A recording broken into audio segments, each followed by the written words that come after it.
Hey guys, and welcome to today's tutorial where we'll be deploying our own LLMs using the powerful combination of Ray, AWS EKS, and Kubernetes. So you might be wondering, why did we choose Ray for this endeavor? Well, Ray is not just any AI framework, it's actually the powerhouse behind ChatGPT itself. In its case studies paper, Anyscale lists companies like OpenAI amongst Uber and Shopify as users of Ray. It's a rock-solid choice for deploying your very own LLM because it provides the compute layer to scale applications without actually becoming a distributed systems expert yourself. In this video, I go through the end-to-end process of deploying a distributed Ray Python server using Kubernetes, covering both local Kubernetes deployment using Kind, as well as a cloud-based deployment on AWS using EKS, with Ingress to serve your very own LLM. For this example though, I'm using Flan T5 from Hugging Face, but you can use any LLM that you'd want to. By the end of this video, you should be able to hit an endpoint with a prompt and get back your response. So let's get started. The GitHub repo, for those who want to follow along, is linked to in the description.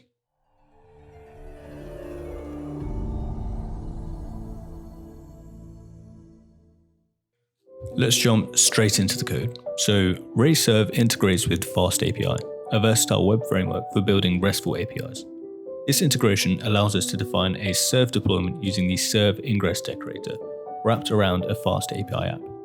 Now, if I send over a request to /flan t5 route, this will be routed to the LLM method of our deployment here.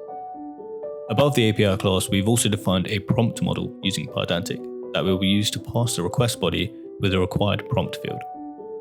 Defining a model like this helps us validate the data that we get sent over to our API and also helps us generate a schema for the API using the OpenAPI standard. We take the prompt and pass it to the generate method of a Flan T5 serve deployment. Deployments are a central concept in RayServe. A deployment contains business logic or an ML model to handle incoming requests and can be scaled to run across an entire Ray cluster. So let's take a look at this Flan T5 deployment. To define a deployment, we use the serve deployment decorator on our Flan T5 Python class. Simply put, our base class here uses the pre-trained Flan T5 model from Google for language tasks. These lines in the init method load the model and the tokenizer corresponding to the Flan T5 model. The tokenizer is responsible for converting text to a format that the model can actually understand.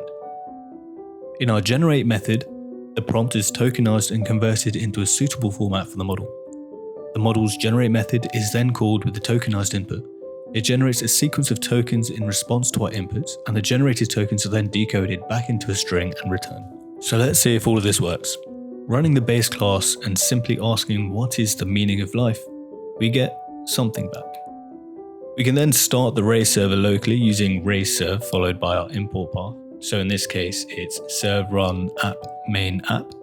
And we can see that our server starts running on port 8000. Testing the endpoint and postman, we can see that our Ray server is up and running and responding how we would expect it to. For RayServe, it is recommended in the docs to deploy it in production on Kubernetes, with the recommended practice to use the Ray service controller that's provided as part of KubeRay.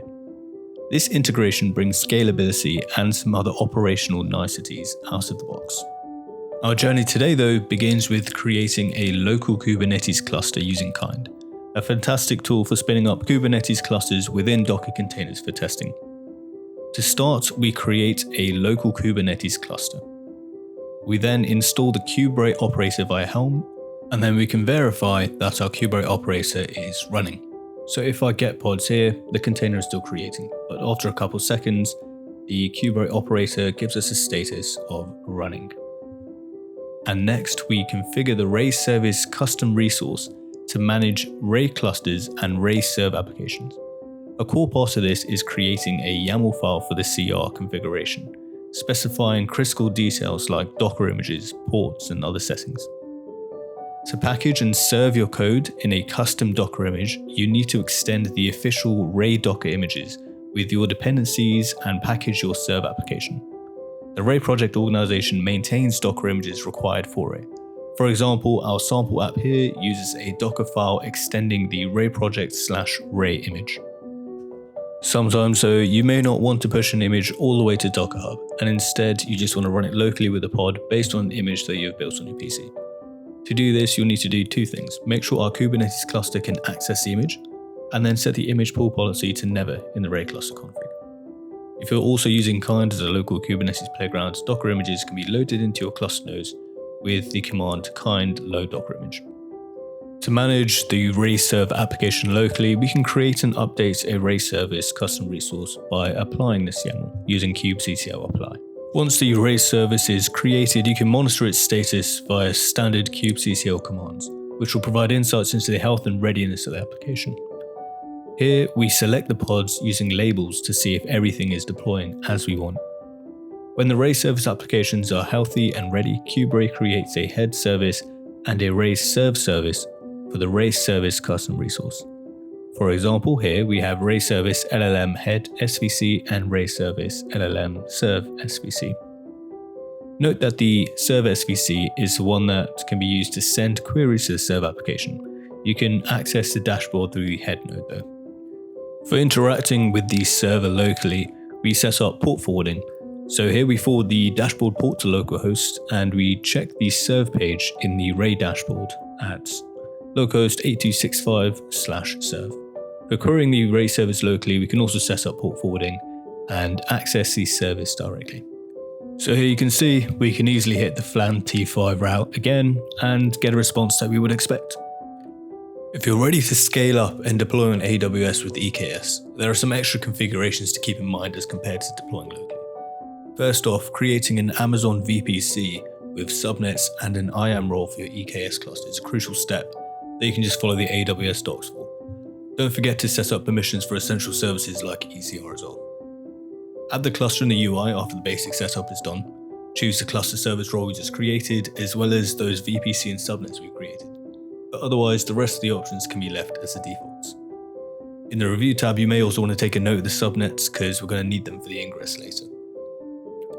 Creating a kubeconfig file is the next order of business to enable communication between kubectl and your EKS cluster. Create or update a kubeconfig file for your cluster by running AWS EKS update kubeconfig. For node creation, you have two choices, Fargate or managed nodes. In our case, we opt for a managed node group, carefully specifying subnets and node IAM roles that we had created earlier. You may also want to create a GPU node group for Ray GPU workers. You can also add ordinary Kubernetes taints to prevent scheduling CPU pods on these GPU node groups.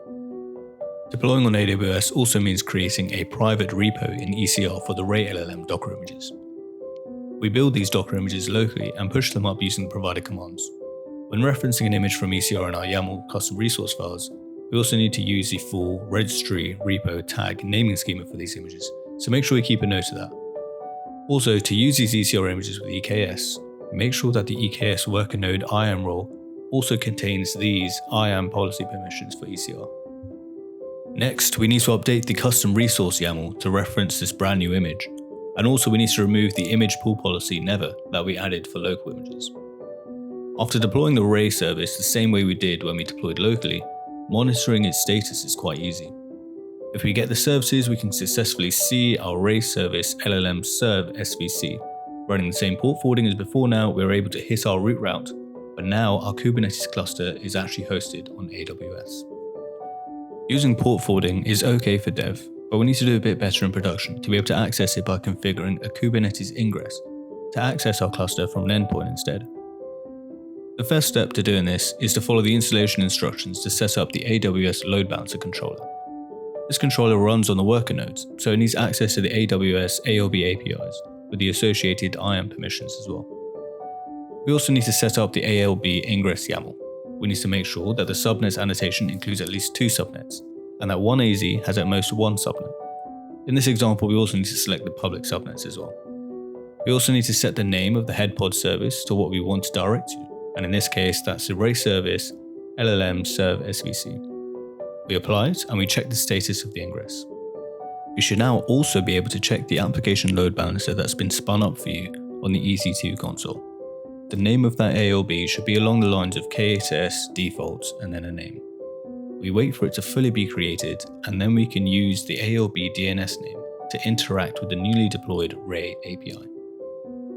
Hitting this brand new endpoint, we can see that we've successfully deployed our own LLM on a distributed Ray server using AWS EKS. Although admittedly this LLM does give some quite quirky responses, the method of deploying to Kubernetes should be very similar for other LLMs. And there you have it, the bare bones of deploying a distributed Ray Python server with Kubernetes onto AWS EKS. Admittedly, I missed out quite a lot, like persistent logs and defining the scaling laws, so leave a comment if you'd want to see that in a part 2. Before we go, be sure to check out the references provided in the video description for further reading. I've also put a link to my personal wiki for a lot of the commands that you've seen here and extra details of deploying your very own LLM. Thank you for joining us on this journey. Don't forget to explore the code on GitHub, that's also linked in the description. If you found this video helpful, please consider liking, sharing and subscribing for more tutorials like this. Peace.